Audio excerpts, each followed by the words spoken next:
শিক্ষক থেকে রাজপথ, পৌরসভার চেয়ারম্যান থেকে বঙ্গভবনের বাসিন্দা, দীর্ঘ রাজনৈতিক পথ চলায় ঠাকুরগাঁওয়ের মির্জা ফখরুল ইসলাম আলমগীর দেশের ২৩তম রাষ্ট্রপতি। বর্ণাঢ্য সেই পথ চলার শেষ অধ্যায় রাষ্ট্রের সর্বোচ্চ সাংবিধানিক পদে তিনি। এই অর্জনে উচ্ছ্বসিত তাঁর নিজ জেলার মানুষ। এই গৌরবকে নিজেদের অর্জন হিসেবেই দেখছেন তারা।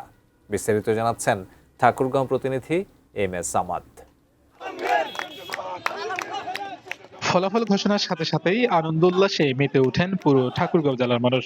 পরস্পরকে মিষ্টি মুখ করিয়ে প্রত্যাশিত সংবাদটির উদযাপন শুরু হয়। আজকে আমরা ঠাকুরগাঁওবাসী ঈদের চাইতে বেশি আনন্দ ভোগ করছি। আমরা ভাষায় প্রকাশ করতে পারছি না। ঠাকুরগাঁওর মানুষ এবং গোটা বাংলাদেশের মানুষ আজকে খুবই আনন্দিত। ঠাকুরগাঁয়ে রাজনীতির মাঠ থেকে রাষ্ট্রের সর্বোচ্চ সাংবিধানিক পদ। দীর্ঘ এই যাত্রার শুরুটা ছিল একেবারেই তৃণমূল থেকে। ৮৬ সালে সরকারি চাকরি ছেড়ে সক্রিয় রাজনীতিতে নামেন মির্জা ফখরুল ইসলাম আলমগীর। ২ বছর পর ৮৮ সালে স্বতন্ত্র প্রার্থী হিসেবে নির্বাচিত হন ঠাকুরগাঁও পৌরসভার চেয়ারম্যান। সেই পৌরভবন থেকেই শুরু হয় জনপ্রতিনিধি হিসেবে তার রাজনৈতিক পথচলা। ঠাকুরগাঁও ১ আসন থেকে সংসদ সদস্য নির্বাচিত হয়ে দায়িত্ব নেন বিভিন্ন মন্ত্রণালয়ের মন্ত্রীর। ২০১১ সালে বিএনপির ভারপ্রাপ্ত মহাসচিব এবং ২০১৬ সালে দলের মহাসচিবের দায়িত্ব নেন মির্জা ফখরুল ইসলাম আলমগীর।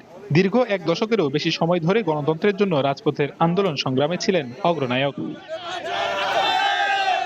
সে রাজনৈতিক পথচলায় যোগ হলো নতুন অধ্যায়। সাংসদদের ভোটে দেশের ২৩তম রাষ্ট্রপতি নির্বাচিত হলেন মির্জা ফখরুল ইসলাম আলমগীর। তার নির্বাচিত হওয়ার খবরে নিজ জেলা ঠাকুরগাঁয়ে বিপুল আনন্দ উচ্ছ্বাস। সব শ্রেণী পেশার মানুষ আনন্দ মিছিল, মিষ্টি বিতরণ ও উল্লাসে মেতে উঠেছেন। ঠাকুরগাঁওবাসীকে এই ৬ মাসে উনি বিশ্ববিদ্যালয় দিয়েছে, উনি মেডিকেল কলেজ দিয়েছে, উনি আমাদের হাসপাতালে ২৫০ শয্যা সিট থেকে ৬০০ করেছে। তিনি যেন সুন্দর নিরাপদ একটি বাংলাদেশ আগামী প্রজন্মের জন্য উপহার দিয়ে যেতে পারে। তৃণমূল থেকে রাষ্ট্রের সর্বোচ্চ সাংবিধানিক পদে আসীনের এই দীর্ঘ রাজনৈতিক পথচলা কেবল দেশের নয়, বিশ্ব রাজনীতিতে উজ্জ্বল এক দৃষ্টান্ত স্থাপন হলো, এমনটাই অনুভব করছেন ঠাকুরগাঁয়ের গর্বিত মানুষেরা। পৌরসভার এই ভবন থেকে যার জনপ্রতিনিধি হিসেবে রাজনৈতিক যাত্রা শুরু, সেই মির্জা ফখরুল ইসলাম আলমগীর এখন দেশের ২৩তম রাষ্ট্রপতি। তারই সম্মানিত হওয়াকে নিজেদের সম্মান সমেত অর্জন হিসেবেই দেখছেন জেলার সকল শ্রেণী পেশার মানুষ। MS Samad, ATN news, Thakurgaon.